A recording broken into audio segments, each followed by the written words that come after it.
Les decía que vamos a tener una conversación que yo estoy seguro va a ser muy interesante con Joaquín de la Torre. Es un hombre muy inteligente, como ustedes van a ver. Conoce muy bien la provincia de Buenos Aires, conoce muy bien el conurbano. Ha inspirado secretamente, por supuesto, muchos trabajos académicos acerca de la política en el conurbano bonaerense. Malo. Y, bueno, el conurbano vuelve a estar en la agenda. Es algo que está ahí, que no queremos ver, que está como disimulado, que no tenemos mucha conciencia de cómo es, cómo funciona, hasta que irrumpe. Puede irrumpir el 17 de octubre del 45, puede irrumpir con saqueos en el 2001 o en el 89. Irrumpe ahora de una manera, de otro modo dramática también, que es la enfermedad y la miseria. Lamentablemente. Bienvenido, Joaquín. Gracias por la invitación. Lamentablemente sí, normalmente es para las malas noticias, salvo la primera, la del 45, todas las demás fueron malas. Y con números preocupantes, digamos. No es casualidad que este fin de semana un intendente con la experiencia de Mario Iggi haya salido a plantear la preocupación enorme que tiene, siendo que es oficialista, sobre el manejo de la situación y la preocupación que tiene respecto a la incapacidad que estamos teniendo, empezando a tener, de darle solución a cuestiones que están empezando a suceder.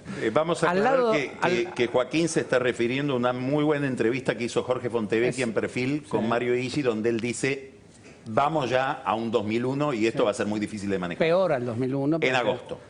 Plantea que es peor al 2001. ¿Por qué vos crees que eso es razonable?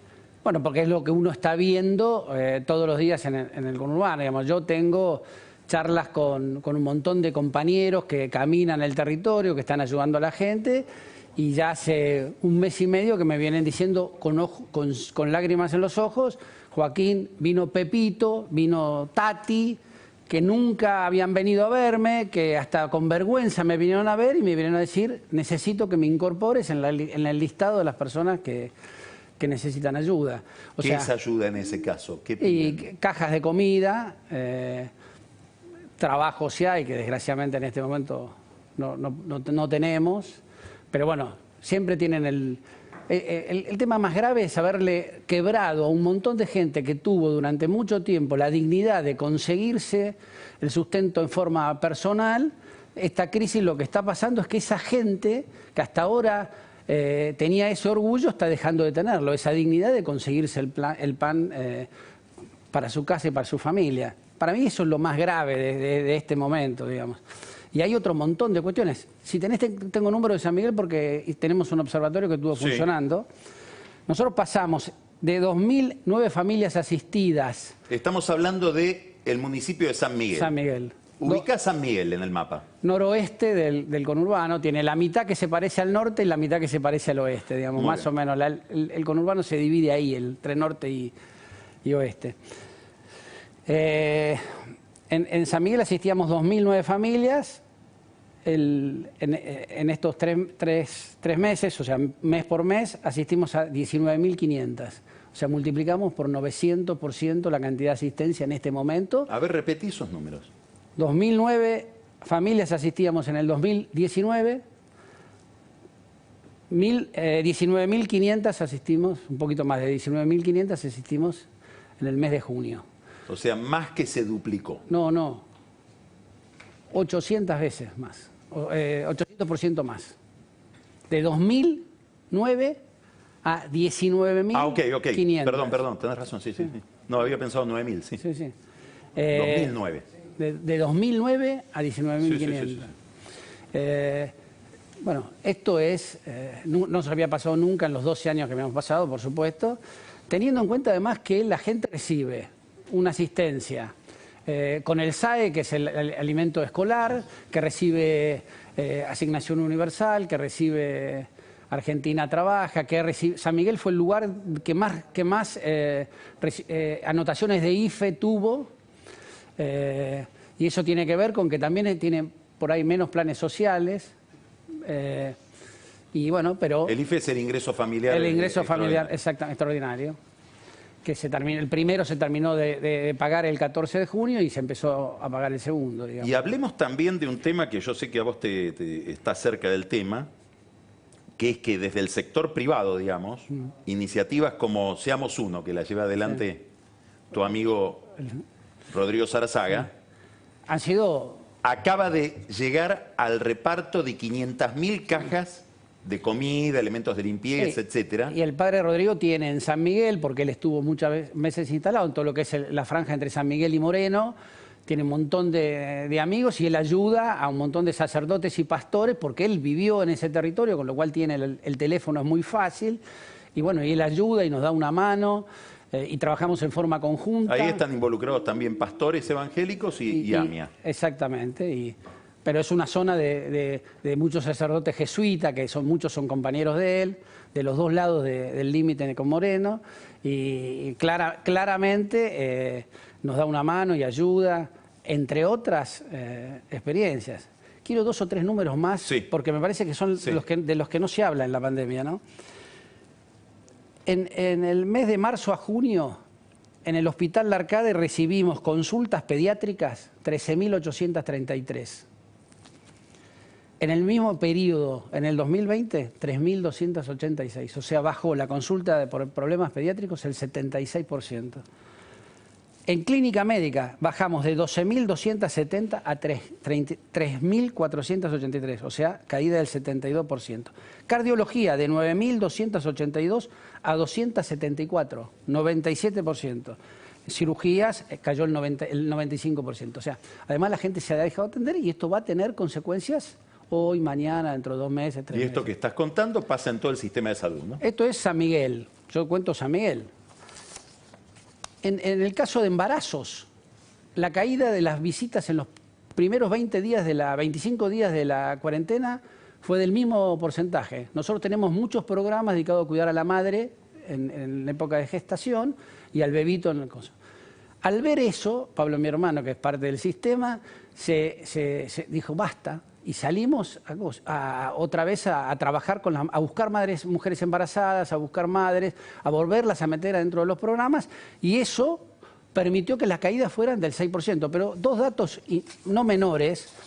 Por ejemplo, habíamos pasado de 3 partos domiciliarios a 9, crecimiento del 200%. Habíamos pasado de muerte de fetos 4 a 9. Más del 100%. Lo revertimos en estos 2 meses y el tema del parto, como dura 9 meses, un mes puede pasar, lo que no podemos hacer es que durante 3 meses las madres dejen de cosas. Estos son algunos de los datos que tienen que ver con... O sea, estos son los números, digamos, ocultos de la cuarentena. Sí. Otro dato más, educación, colegio secundario. El 61% de los chicos contestó una vez o alguna vez el incentivo que se le da desde la educación. O sea que el 39% no contestaron nunca nada. Y de ese 61, casi la mitad, contestó menos de la mitad de los trabajos que le dan los profesores. O sea, tenemos un 40% que no ha aparecido en el colegio secundario en todo este tiempo, en la escuela pública. Y del otro 61... tenemos la mitad contestó menos de la mitad. ¿Está bien? Sí. Estas son consecuencias.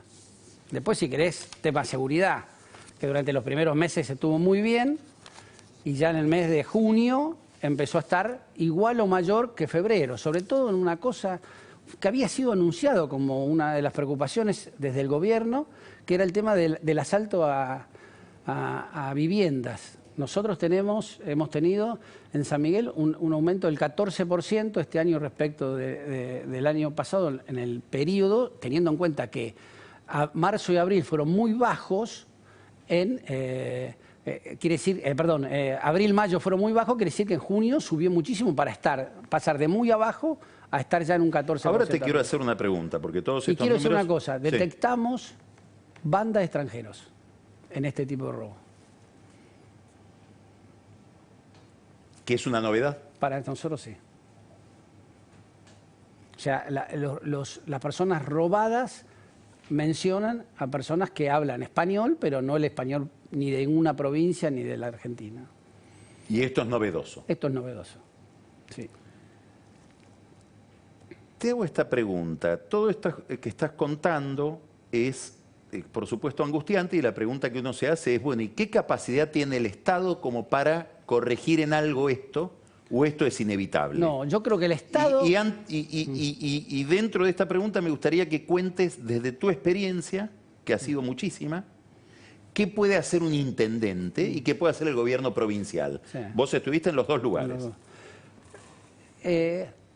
Lo primero es, claramente el Estado viene haciendo mucho. O sea, nadie puede decir que el Estado no ha hecho mucho en el trabajo, sobre todo de la asistencia a aquellos que menos tienen, a los sectores más vulnerables, a los sectores medios que se están cayendo.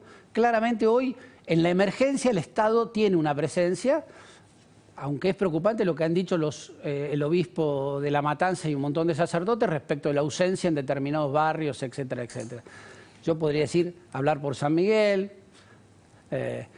nosotros estamos muy presentes y los números dicen eso. Por supuesto que el Estado tiene un límite, y tiene un límite que es la plata que tiene para hacerse cargo. Esta crisis, en el conurbano, más del 60% de las personas habitan en municipios cuya la cuestión sanitaria está en sus manos. O sea que la principal responsabilidad, vos decís, de la cuestión sanitaria está en los intendentes en muchos lugares. En más del 60% de la población del conurbano, creo que es el número 60 y pico, o sea, todo el sistema sanitario público está en manos de los intendentes. O sea, en el Estado más débil económicamente. Salvo los hospitales provinciales. Claro, no, pero... ¿O también? No, pues yo te incluyo. San Malvinas, el 100% de la salud es municipal. San Miguel, el 100% de la salud es municipal. Entonces, eso está. O sea, la gravedad de la crisis, el peso de la crisis sanitario está en manos de intendentes, que es el Estado más débil y que claramente tiene menos capacidad de recaudación y que está más, más afectado por la parálisis del tema económico en esto. ¿Ha tenido una ayuda? Sí. Concretamente, en San Miguel, la recaudación en estos 3 meses bajó respecto del año pasado, sin contar el aumento natural por la inflación. Por la inflación, 340 millones de pesos. La ayuda fue de 170, o sea, fue exactamente la mitad de la caída. De lo que perdiste. Sí. San Miguel lo puede sostentar porque tiene ahorros, porque los vecinos han sido generosos y nos han estado pagando, pero bueno, eso también tiene un límite. Y hay un montón de municipios, diría el 80% que están en peor que San Miguel, que empiezan han empezado a tener cuestiones complejas. Entonces ya vos decís, el peso de la situación sanitaria, el peso de la ayuda social está en manos de aquellos estados que están más débiles, digamos, ¿está bien? Entonces esto también es un tema que empieza a ser preocupante, que en julio va a ser más preocupante que en junio, y en agosto va a ser más preocupante. Y además hay que ver cuándo termina el tema de la cuarentena y las consecuencias. O no los docentes cuando termina la cuarentena y las consecuencias de la cuarentena. Porque yo no creo ¿Qué querés decir con eso? Y que el día que abra los comercios, al día siguiente los comercios empiecen a vender lo mismo que vendían en marzo. Claramente eso no va a pasar. Por supuesto que es una expectativa y todos queremos que pase, pero da la sensación de que no va a pasar.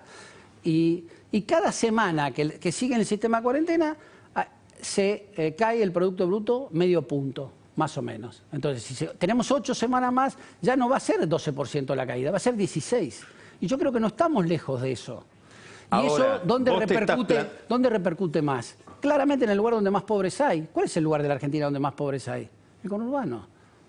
El 60% de los pobres de la Argentina están en el conurbano. Bueno, o por lo menos está en la provincia de Buenos Aires. Y salvo momentos excepcionales de este proceso democrático, de estos años, eso ha sido justificado o abonado, entendido desde el Poder Central y dándole recursos, que fue con Menem Duhalde y que fue con los últimos 2 años y medio de Macri y María Eugenia.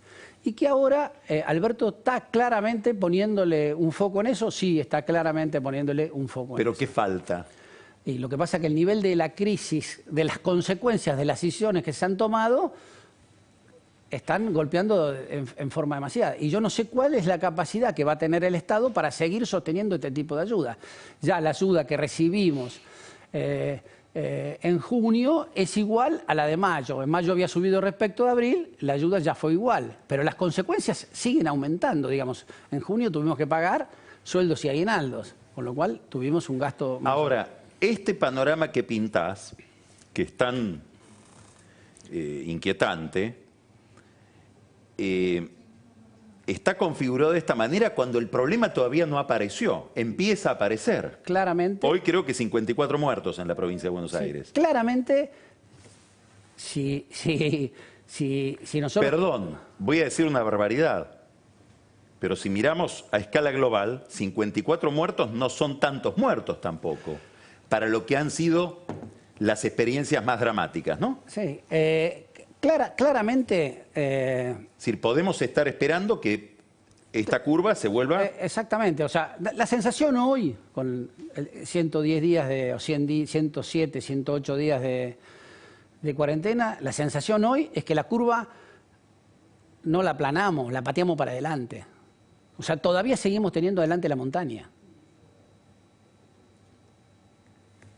¿Esto cómo lo mira la política, esta contradicción entre y además, un desafío lo que lo tenés lo tenés por delante y vos que te fuiste debilitando cada vez más, claro, porque corriendo la arruga? Porque ¿no? lógicamente la gente está cansada de estar encerrada desde lo anímico y desde su posibilidad de sustento. Aislamos San Porque Miguel, daño... ponemos San Miguel en una burbuja, ¿qué harías? Supongamos que no fuera parte de todo un entramado urbano, vos intendente, bueno, te pones en la intendencia, ¿qué haces? Yo mañana te voy a mandar, creo que te lo mandé en su momento, un documento que escribí el 20 de marzo y se lo mandé a 60, 70 amigos con prohibición de que lo repartan, que para mí yo decía, y posiblemente esta cuarentena empezada en este momento mate las hormigas, ahora va a matar los rinocerontes, los elefantes, las jirafas, etc. Y va a ser eficiente. Digamos, ¿es eficiente dejar al 40% de las personas que dan trabajo sin la empresa que da trabajo?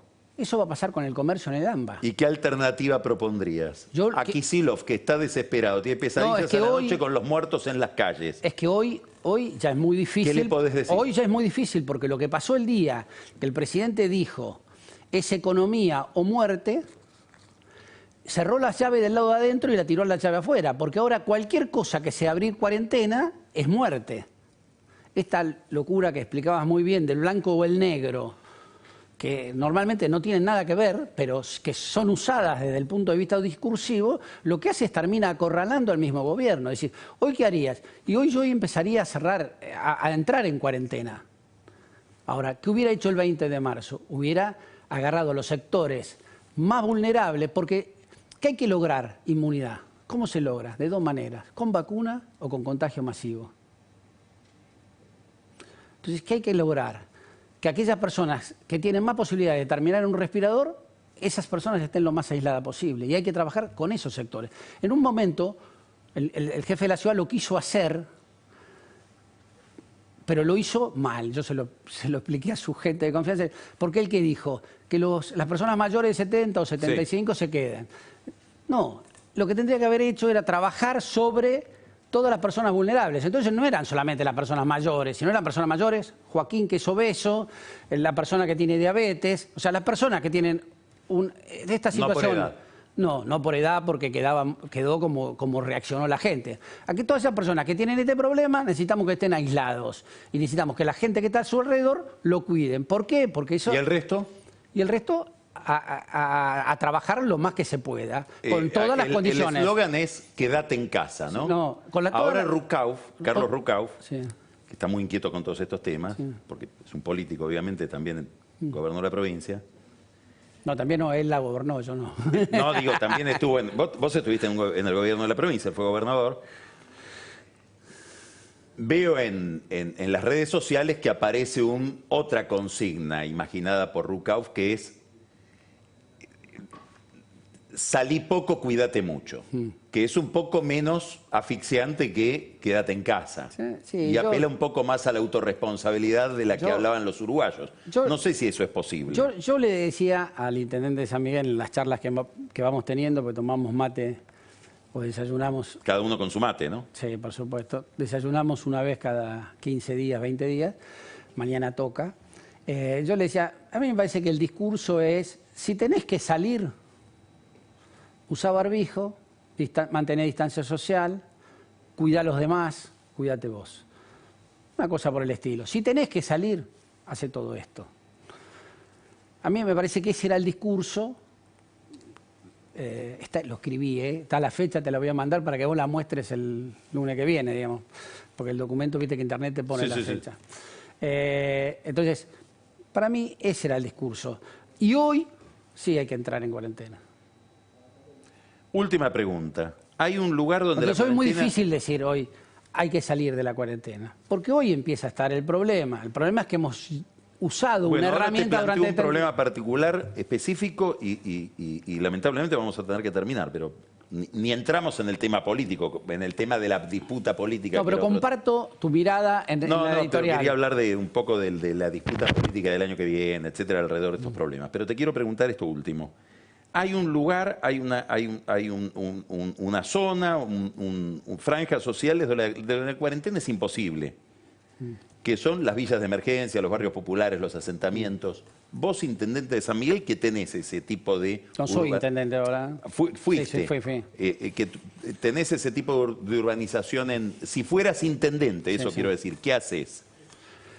Yo creo que hay que hacer un trabajo de cercanía. Nosotros, ¿qué está haciendo el intendente de San Miguel en este momento? Hace un mes que ha salido a la calle a buscar casos. No con test, porque eso se hace imposible económicamente para un municipio, pero con tres análisis, que es olfato, medimos el olfato, el oxígeno en sangre y tomamos la temperatura. Entonces, y hacemos 1.800 personas por día. Entonces hemos salido a los barrios más desprotegidos, donde está la persona por ahí más vulnerable, a buscar casos. ¿Por qué? Porque está probado que cuanto antes agarrás el caso, cuanto antes aislás, cuanto antes buscás a los sospechosos, lo ideal sería con test, pero en la Argentina nunca llegó a haber test masivos.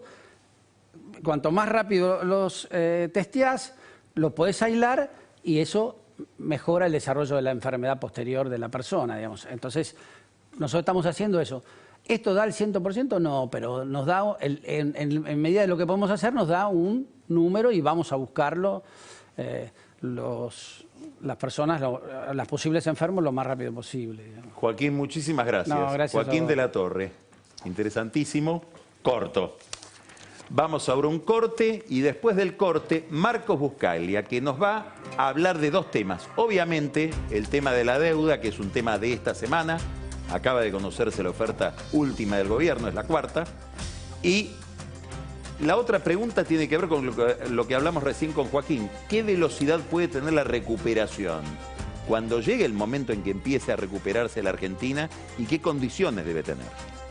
Después, Pancho Olivera, que va a poner la lupa sobre el asesinato de Fabián Gutiérrez y, como siempre, el whisky con una pintura muy interesante que nos trae de la política Daniel Vilota y un libro raro, distinto, totalmente distinto a lo habitual que trae Carola Gil, recién salido de Editorial Kenan. Ya volvemos.